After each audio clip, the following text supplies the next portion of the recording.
Poster परिवार में आते ही पहले दिन मैंने अपनी जादुई ताकत से अमीर घर के छोटे बेटे को सबक सिखा दिया। मैंने बिना किसी झिझक के उसे वहीं खड़ा कर दिया और अपनी गलतियों पर सोचने के लिए मजबूर कर दिया। उसी समय कंपनी के मालिक घर लौटे। उन्होंने अपने बेटे को चुपचाप खड़ा देखा तो हैरान रह गए। उन्हें लगा कि आज उनका शरारती बेटा अचानक इतना शांत कैसे हो गया। तभी मैं अपनी फोस्टर माँ के साथ बाहर आई। अब जाकर उन्हें पता चला कि घर में मेरी जैसी एक नई, सुंदर और समझदार लड़की आई है। असल में मैं जादू अकादमी की सबसे शरारती लड़की थी। मैं हर दिन लकड़ी की छड़ी लेकर अपने शिक्षक को पूरे मैदान में दौड़ाती थी। जब मालिक की पत्नी ने मुझे देखा तो उनकी आंखें चमक उठी। उन्हें लगा कि मैं उनके शरारती बेटे को जरूर संभाल सकती हूँ, इसलिए उन्होंने तुरंत मेरे शिक्षक से कहा कि वह मुझे गोद लेना चाहती हैं। शिक्षक यह सुनकर बहुत खुश हो गए। उन्हें लगा कि आखिरकार उनसे यह छोटी मुसीबत दूर हो जाएगी। उन्होंने मुझसे पूछा कि क्या मैं उनकी बेटी बनना चाहती हूँ। मैंने उनका उत्साह महसूस किया और उनके साथ चलने के लिए तैयार हो गई। जैसे ही हम हवेली पहुंचे, हमने देखा कि छोटा लड़का अभी अभी अपने शिक्षक को भगाकर आया था। जब उसे पता चला कि मैं उसकी नई बहन हूँ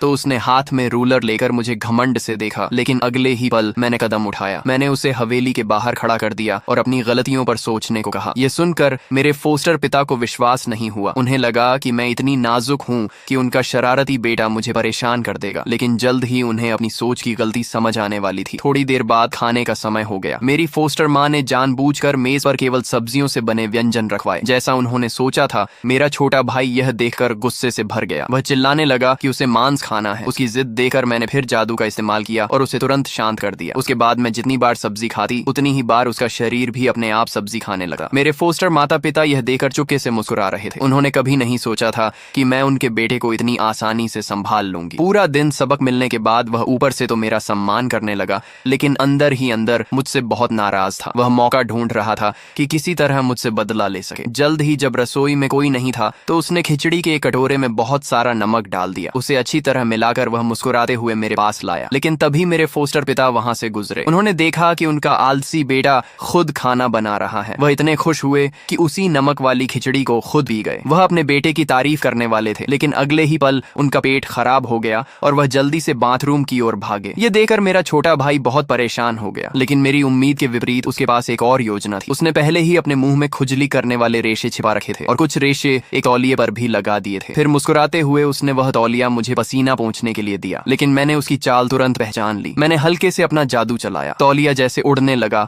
और सीधा उसके चेहरे पर जा चुका। खुजली से वह जमीन पर लौटने लगा। अपमान और गुस्से से उसका चेहरा लाल हो गया। उसने तुरंत बॉडीगार्ड्स को आदेश दिया कि मुझे घर से बाहर निकाल दें, लेकिन कोई भी अपनी जगह से नहीं हिला, क्योंकि सभी बॉडीगार्ड्स सिर्फ मेरे आदेश मानते थे। वह बेबस होकर मुझे अपने सामने मुस्कुराते हुए देखता रह गया। अब उसके मन में मुझे घर से निकालने की इच्छा और भी बढ़ गई थी।